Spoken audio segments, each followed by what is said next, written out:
My family stole my inheritance and kicked me out of my childhood home. Years later, I bought the house back from under them, evicted them, restored my father's honor, and rebuilt my life without them. I grew up in a small rural town, the kind where neighbors still wave at each other and folks left their doors unlocked. My father, James, was a quiet man, a carpenter by trade, a dreamer by heart. He built our family home with his own two hands. Every nail, every wooden beam had his fingerprint on it. That house wasn't just shelter, it was legacy. My mother, Susan, was the kind of woman who ran the house like a tight ship. She wasn't warm, but she wasn't cruel either, more of a functional presence. My older brother, Jake, was her golden boy. Star athlete, high school charmer, apple of her eye. I was the sensitive one, the bookworm, the helper. You could say Jake had the looks and the glory. I had the chores and the silence. Still, I never thought they'd do what they did. Dad passed away unexpectedly from a heart attack when I was 26. He was only 63. The grief was raw and unforgiving. I remember standing beside his casket, staring at his hands, rough, scarred, and familiar, the hands that built our home. After the funeral, things got strangely quiet. I kept waiting for Mom to talk to me about Dad's will. See, he always told me, "You'll take care of this place someday, son. You understand what it means to protect something that matters." He said that more than once. When he got sick that one time in '09. When he taught me how to change the roof tiles. When we planted the oak tree in the front yard together. I knew he left the house to me. And I never cared about the money. I wanted the house because it was a piece of him. A few weeks after the funeral, I finally asked Mom if we could go over Dad's estate. She got this weird look on her face. Jake, who had been mostly absent since the funeral, suddenly showed up for dinner. That night changed my life. We sat at the dinner table, me, Jake, and Mom. She poured herself a glass of wine before speaking. "There was no will," she said. I blinked. "What?" She repeated it. "There was no will. Everything legally goes to me, and I've already spoken to the lawyer." I didn't believe her. Dad was organized. He kept all his paperwork in a file cabinet labeled in neat handwriting. He'd told me he had a will. He even made me promise to take care of the house when he was gone. I asked to see the paperwork. She said the lawyer had it. I asked for the lawyer's name. She refused to give it. Jake stayed quiet, which was already suspicious. He wasn't known for silence. When I pressed, Mom snapped, "Why are you making this difficult? You don't even live here anymore." I was working in a nearby city at the time, renting a small apartment and helping out on weekends. But that house, that was my home, my roots, my father's legacy. Jake finally spoke. "You need to stop acting like you're owed something." I stared at him. He told me I'd be the one to keep the house. Jake shrugged. He told a lot of people a lot of things. "There's no proof. And honestly, you're too emotional for this kind of responsibility." I felt like I was going to vomit. My skin went cold. My ears rang. Over the next few weeks, I made every effort to find out the truth. I called lawyers in town, even some of Dad's old friends. No one knew anything. His file cabinet was cleaned out, according to Mom.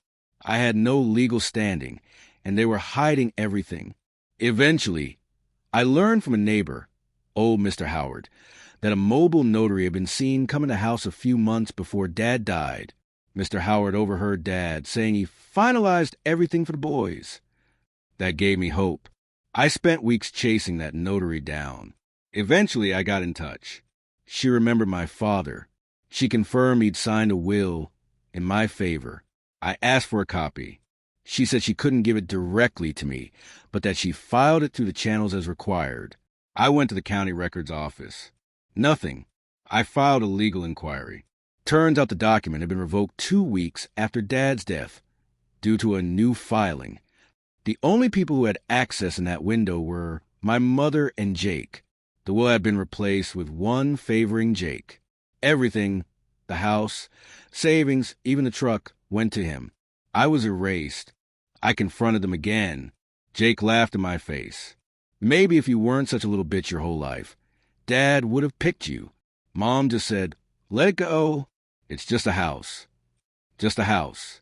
I walked out of there and didn't speak to either of them for nearly 3 years. During that time, I hit rock bottom. My job let me go during a round of layoffs. My apartment complex got sold, and I couldn't afford the new rent. I spent 6 months living in my car, all while Jake was posting pictures of himself renovating my father's workshop and turning it into a man cave. He'd gutted it, thrown away Dad's tools, painted it gray, and installed a bar. I cried the night I saw that. But rock bottom has a funny way of becoming solid ground for something new. Eventually, I got back on my feet, picked up part-time work doing handyman gigs. That turned into word-of-mouth referrals. Within a year, I had my own little contracting business. Small projects turned into big ones. I networked. I learned. I kept my head down. I never reached out to Jake or Mom. Didn't even return their rare attempts to check in, but I followed from a distance, through mutual friends, social media, quiet observation. Turns out, Jake was terrible with money. He took out loans against the house, twice, opened a business that failed within 8 months. Mom co-signed on everything. By the time I was pulling 6 figures doing high-end kitchen remodels, they were drowning in debt. That's when I heard the most satisfying piece of news I'd gotten in years. They were putting the house up for sale. The house my father built. The one that was supposed to be mine. By year 3 of running my contracting business, things had taken off. I'd started hiring a small team, honest guys, mostly other tradesmen who'd been screwed over by big companies. We did quality work. I treated people right. I saved, religiously. Every dollar I made felt like a middle finger to Jake and Mom. They didn't know I knew the house was on the market. A mutual friend from high school who worked at a local bank tipped me off when Jake came in looking for refinancing and got denied. According to her, he looked like a scared frat boy who just got caught cheating on a final exam. They tried to sell quietly, hoping to find a private buyer before it hit public listings. But the house was old and in disrepair. Funny how Jake's renovations mostly involved painting over mold and installing cheap hardware. When the listing finally went public, I saw it the first day it went up. I didn't contact the seller. That would have tipped my hand. Instead, I called in a favor.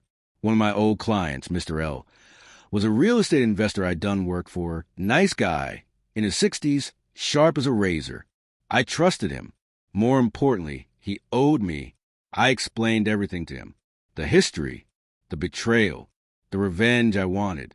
He didn't flinch. You want me to buy it on paper, he said, and then sell it back to you later? Exactly. Full cash offer, no contingencies.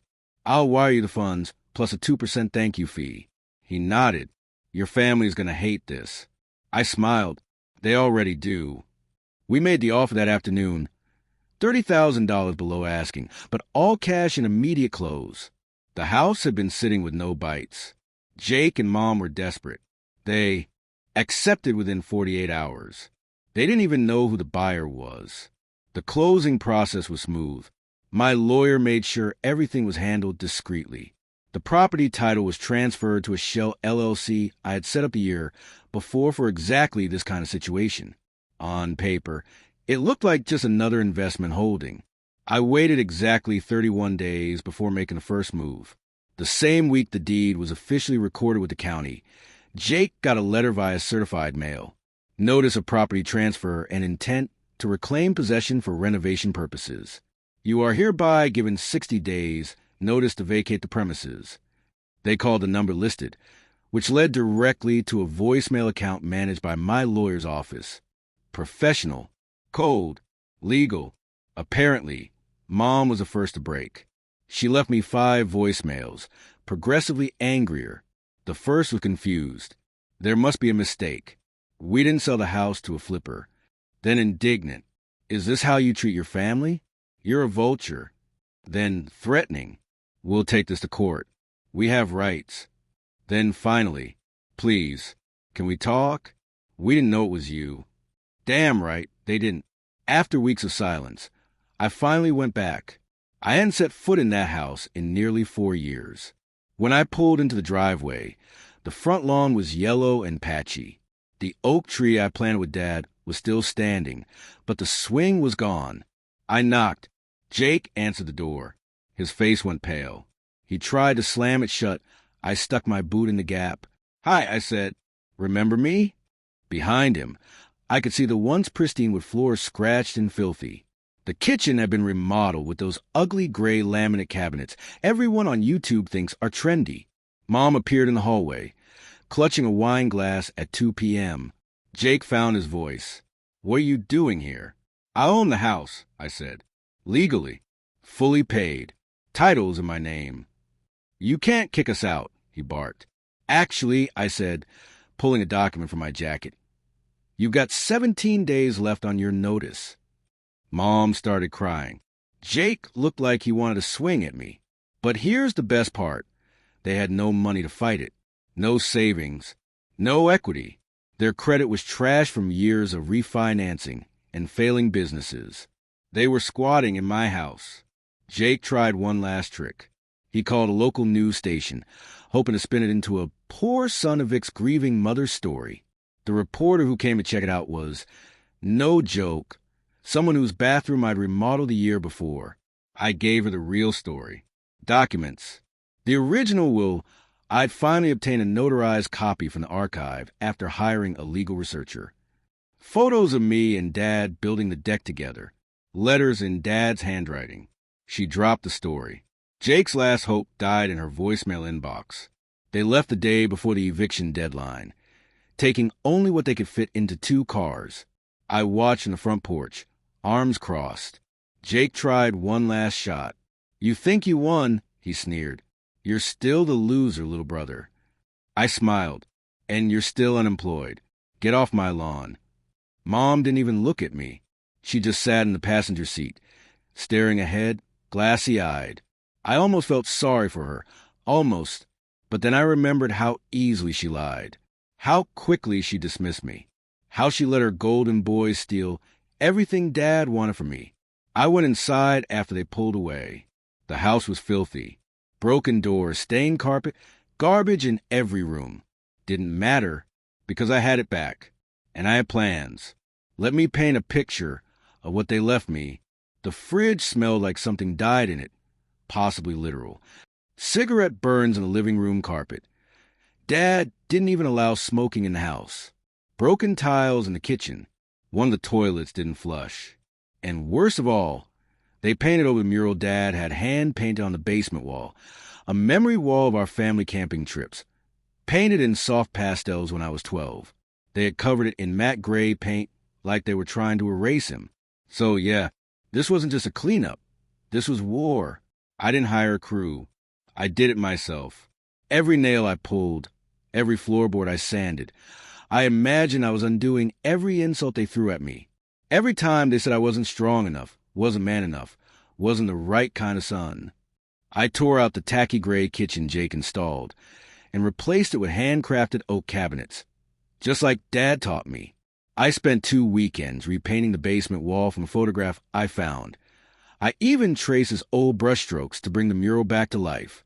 Some Saturdays I'd sit in there alone, just staring at that wall. Remember how I mentioned I finally got a copy of the original will? Turns out it had been illegally revoked. My lawyer dug into notary filings and discovered a discrepancy. The signature on the new will Jake and Mom filed wasn't even notarized properly. It had no witness. And the document was mysteriously dated the day after Dad died. Not before. Forgery. We didn't pursue it criminally at first. Statute of limitations, lack of airtight proof. And honestly, I just didn't want to spend another year in court. But I did file to have the will formally reinstated as part of the public record. It took a few months, but the judge approved it. The fake will was tossed. I was named official beneficiary retroactively. Didn't change ownership. I already had the house back. But it changed something more important. Public perception. I posted the court documents online in a local Facebook community group under a thread titled, "How I Got Back the House My Father Left Me, Despite Family Lies." It exploded. The comments poured in, people from church, former neighbors, old teachers, all of them shocked at what my mother and Jake had done. all of them saying some version of, "We always wondered what happened." Jake's reputation? Torched. Mom's? Worse. The final nail? An old neighbor commented, "Your dad used to tell me he was proud of you. I'm glad you didn't let them erase him." A few months later, I found out Jake was working part-time at a landscaping company. He had sold his car and was living in a rental duplex across town. His girlfriend, the one he always bragged about being too hot for me to understand, dumped him shortly after the eviction. Guess she didn't sign up for broke and bitter. As for my mom, she moved in with her sister in a trailer park about 40 miles out. Word has it they barely talk now. No Sunday dinners. No family holidays. They were always a team, the real family that treated me like the extra piece of luggage. Now, they didn't even have each other. Karma didn't just show up. She redecorated their lives. 6 months after the restoration, I hosted a small barbecue in the backyard. Just a few close friends, some neighbors, and a couple of my old high school teachers. I gave a small speech standing under the oak tree. This house was built by a man who believed in doing things the right way, even if it took longer. He taught me that trust is earned, not given. And today, I honor that by reclaiming not just this place, but everything it stood for. I looked around at the smiling faces, the rebuilt deck, the smell of grilled food in the air. Jake and Mom took my inheritance. But I took back everything they couldn't steal. My integrity, my name, and my father's pride. Blood doesn't guarantee loyalty. Paper trails matter. Always get copies. Sometimes silence is more powerful than shouting. The best revenge isn't cruelty. It's correction. Never let someone else define your worth. I still drive by Jake's duplex sometimes. I don't stop. I don't wave. I just smile. Because in the end, the house always wins. About a year after the eviction, I heard Jake got fired from his landscaping job. One of my old clients, a wealthy guy who owned several local businesses, told me the story over lunch. Apparently, Jake lost his temper with a customer who complained about shoddy work. He shouted something like, "I'm too good for this job anyway," and stormed off the site mid-shift. He's now working nights at a warehouse. The guy who used to call me the disappointment is hauling boxes for minimum wage. No judgment. Work is work. But if you knew how Jake looked down on people his whole life, you'd know this wasn't humility. It was humiliation. A few mutuals said he started drinking more, got into a fight at a dive bar, and walked out with a broken nose. Still hasn't spoken to me. Still owes people money. Still hasn't apologized. That's the part one finally stopped waiting for. As for Mom, her fall was slower. Sadder, even, she sent me letters at first. Handwritten, emotional, manipulative. I didn't know Jake was lying. "I thought your father would have wanted us to stay together. You always were so sensitive." She wanted sympathy, not accountability. I wrote her back once. Just once. "You had a choice. You chose him. Now live with it."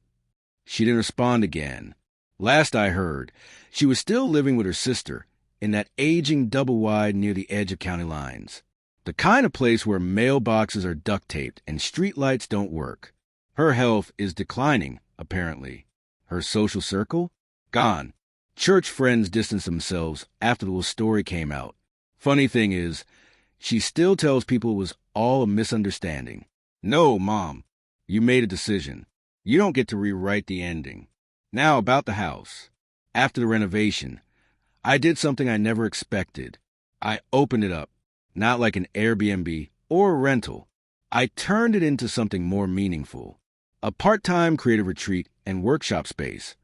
Free for local artists, woodworkers, and veterans learning a trade. Every third weekend, we host free classes in Dad's old shop. Yes, I rebuilt it. Same layout, better tools. We even have a little sign above the garage. James's hands built this, yours can too. People ask why I do it. Simple. This place was stolen from me by people who only knew how to take.